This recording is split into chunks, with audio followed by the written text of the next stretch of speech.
Big Boss Malayalam season 7 live അപ്ഡേറ്റ്സിലേക്ക് പോകാം. ബെഡ്റൂമിലിരുന്ന് അനീഷ് ഷാനവാസിനോട് സംസാരിക്കുകയായിരുന്നു കേട്ടോ. ആ ഒരു വഴക്കൊക്കെ കഴിഞ്ഞ് രണ്ടുപേരും ശാന്തരായിട്ട് അവിടെ നിന്ന് സംസാരിച്ചുകൊണ്ടിരിക്കുകയായിരുന്നു. അപ്പോൾ അനീഷ് ഷാനവാസിനോട് ചോദിക്കുന്നുണ്ട്, നീ ഓക്കെ ആണോ എന്ന് ചോദിക്കുന്നുണ്ട്.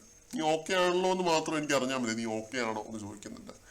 എന്താല്ലേ സൗഹൃദം, തേനും പാലും ഒഴുക്കിയാണ് അനീഷ് ചോദിക്കുന്നത്, നീ ഓക്കെ ആണോ? അപ്പൊ അത് കേട്ടതേ ഷാനവാസിന്റെ ഉള്ളൊന്ന് ഇത്തിരി അലിഞ്ഞെന്ന് തോന്നുന്നു.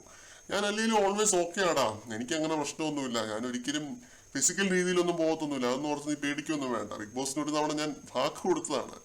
ഞാൻ അവന്റെ കയ്യിലുള്ള മല്ലിയിലേക്കാണ് ഫോക്കസ് ചെയ്തത്. കിച്ചൺ ക്യാബിന് അനുമോൾ എടുക്കരുത് എന്ന് പറഞ്ഞിട്ട് പോലും അവന്റെ ആവശ്യത്തോടുകൂടി അത് എടുത്തുകൊണ്ട് പോയപ്പോൾ എനിക്ക് ദേഷ്യം വന്നു. നമ്മള് ഫിസിക്കലി പോകത്തില്ലെന്നൊക്കെ പറഞ്ഞ് വാക്ക് കൊടുത്താലും പറയാനുള്ള കാര്യങ്ങൾ പറയാതിരിക്കാൻ പറ്റത്തില്ലല്ലോ. അപ്പൊ അതുകൊണ്ട് ഞാൻ അങ്ങനെ ചെയ്തതാണ് എന്ന് ഷാനവാസ് പറയുന്നുണ്ട്. അപ്പൊ അനീഷ് ഇതിൽ കയറി പിടിച്ച് പറയുന്നുണ്ട്, ഒരിക്കലും ഫിസിക്കൽ രീതിയിലൊന്നും പോകരുത്, സംസാരിക്കാനുള്ള കാര്യങ്ങൾ സംസാരിക്കാം, പക്ഷെ അത് ഒരു പരിമിതിക്ക് അനുസരിച്ച് വേണം എന്നുള്ള രീതിയിലൊക്കെ അനീഷ് പറയുന്നുണ്ട്. അപ്പൊ ഈ രീതിയിൽ ഇവർ തമ്മിലൊരു കോൺവെർസേഷൻ നടക്കുന്നുണ്ട്.